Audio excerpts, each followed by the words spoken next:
Hey guys, I am back this busy Memorial Day weekend with another video. This video is, I guess it would be more of like a question.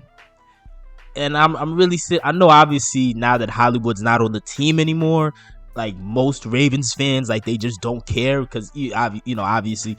But I'm still thinking, what would the Ravens flock reaction be if Hollywood goes to Arizona and just balls out of control? Like if he just goes out there, has like 1,200 yards and like 12 touchdowns. Like what would be the reaction? Like I was really thinking about that to myself.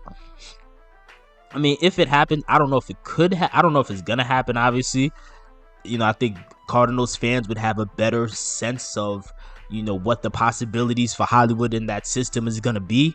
But I know me personally, I would say that's just more of an indictment on the system, Greg Roman's system. I think that's more of an indictment on Greg Roman's system, because Hollywood, when he left, when he left Baltimore and landed, in Arizona and did his press conference, he and I respect him for doing this. He stood up for himself and he actually gave. I don't feel like he told everything. Like, I don't think he got really specific, because I think Hollywood I think Hollywood doesn't like Greg Roman. And it's not just Hollywood. Des Bryant didn't like Greg Roman. RG3 didn't like Greg Roman. There's a possibility Lamar might not like Greg Roman. There's a bunch of players that, whether they admit it or not, you can see they don't really rock with him like that. They don't like the system that he provides. But Hollywood, in that press conference, he did make a point of saying, hey, listen, I just didn't like that system. I was tired of the way they were using me. And I can't blame him for saying that. And I really do respect him for just being honest and standing up for yourself. I still feel like he held back just a little bit because he didn't name names necessarily, at least as far as I can remember, he didn't name names. But he still stood up for himself and made it clear. And it makes sense, right? Because even though he did have 146 targets, which again was the 9th most targets in the NFL by any receiver,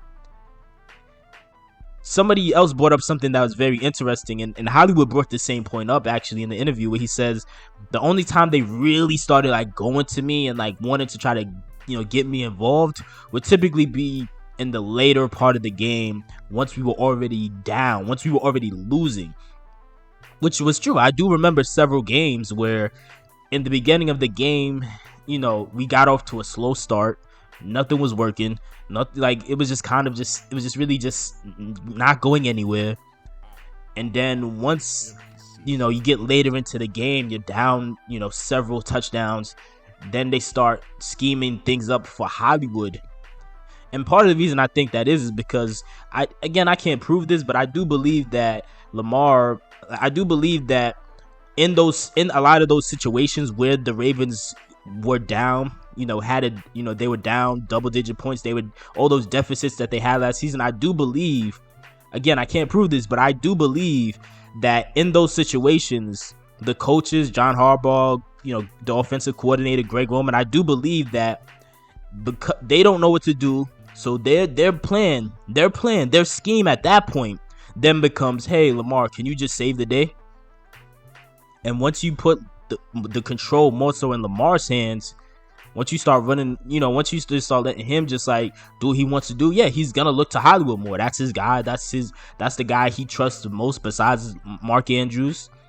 So it does, so I do remember several games last year where they did ignore Hollywood until towards the end of the game, when they needed to really pick things back up. Because again, when you're down 2 touchdowns going into the fourth quarter, you don't have time to run the ball the way Greg Roman just unnecessarily wants to run the ball more than he should. But if Hollywood does go out to Arizona and just has like a career season out there, and just just asserts him, just really just solidifies himself as like a Pro Bowl caliber receiver, I don't think that would be an indictment on Lamar. I think that would mostly be an indictment on, again, like I said, Greg Roman and this current system that's in place. A lot of players don't like this system. Like a lot of fans don't either. Like I've said for a while now, I think this system is holding the receivers back. I think it's holding Lamar Jackson back. I think it's holding this offense back. I'm not even a big believer in Devin Duvernay and James Prochet, but at the same time, when people make the point that, hey, they're not given much of a chance, to some degree, that is a good point but again, that's an indictment on the coaches. That's an indictment on specifically Greg Roman. Like you're holding people back. You're not giving people a chance to really flourish and show just what they can do in a system that's more updated for today's NFL. And that's the problem people like me and other people have had with Greg Roman is, look, he's running a system that it's like 20 years, it's like 20, 30 years behind, man. Like, look, if Greg Roman was the OC or a head coach in 1989 or in like the early 90s or whatever, listen, that system would have worked just fine. He probably would have won several Super Bowls. But guess what? It's 2022, man. And you're still holding on and refusing to adapt. And you know what? In Greg Roman's case, maybe he's trying to adapt, but he just can't. That might be the case. I don't know. Like it really just might be a situation where he just can't. And if that's the case, why waste time hiring these assistants like T. Martin and Keith Williams? Why not just fire Greg and just, I don't know if their ultimate plan is to maybe promote T. Martin one day or something like that. But if that's your plan, dude, just do it now. Just start now. But I mean, it is what it is. But again, if Hollywood did have a breakout season, I do think that would again further solidify a point I was making when I said to fire all these coaches, fire the entire coaching staff, because just like how on defense, you see several players like Zadarius Smith a few years ago, Yannick Ngakoue last year, Matt Judon last year. You're seeing several players leave the Ravens, go to a different team, and their production just skyrockets compared to the numbers that they were putting up in Baltimore. And that's not because, the system is so much better. I mean, maybe in some cases it could be, but it's not because the player was the problem in Baltimore. Again, the coaches are the problem. I do believe that the coaches are holding a lot of these players back. Some of these players, we truly don't know how good they could be because of that. And again, it all points back to John Harbaugh, because at the end of the day, John Harbaugh, he's more focused on maintaining his job. He's more focused on not bringing in people who could threaten his position as the head coach. He's more focused on that than he is focused on bringing in the best people for the job. John Harbaugh is constantly bringing in his friends. He's not focused on bringing in the best person for the job. But I mean, it is what it is, man. But I do think Hollywood has a very unique opportunity since D-Hop is going to be suspended for the first six games of the season.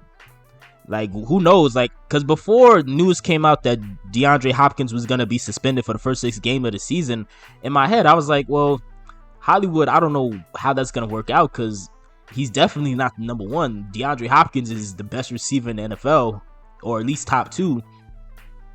And then on top of that, they just brought in Rondale Moore. I forgot how to pronounce his name, but Rondale Moore, they still got AJ Green. He's older, but he's still like fairly productive or whatever. So in my head, I'm like, what is he gonna be? I mean, he's probably not gonna be like the 5th option. So I'm assuming maybe he could like kind of be somewhere in the 2 to 3 option. But with DeAndre Hopkins missing the first 6 games of the season, that opens up everything, in my opinion, because at this point, who knows, man? Like, he might, especially because him and Kyler, they were teammates back in, in college when they played for Oklahoma.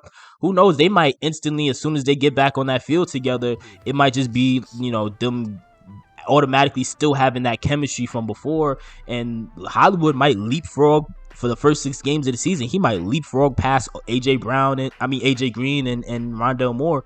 So I think it's interesting to think about what could happen. Again, I know a lot of Ravens fans, they don't care anymore, but me personally, I think I'm definitely going to tune into and pay close attention to the Cardinals games, because I want to see if Hollywood could truly take advantage of this opportunity. Because listen, man, if Hollywood could just, like, in the first 6 games of the season, if he could just, because Hollywood just last season, he got off to a hot start. If he could do the same, even though, towards the end of the season he fizzled out, if he could do the same thing again this year, where in like the first like 6 games he gets like 500-600 yards or whatever, maybe even 700. Look, by the time DeAndre Hopkins come back in, even with DeAndre Hopkins, taking away the majority of the targets, Hollywood could still probably finish next year with 1,000+ yards. If he takes advantage. Again, we'll see. But let me know your thoughts. Like, do you think Hollywood could have a bigger breakout season next year with the Cardinals now, or do you think he's gonna just like fall off a cliff, or do you think he'll be somewhere in the middle? And if he does happen to have a really bigger breakout season, bigger than what he did last year, do you think that is an indictment on the coaching staff?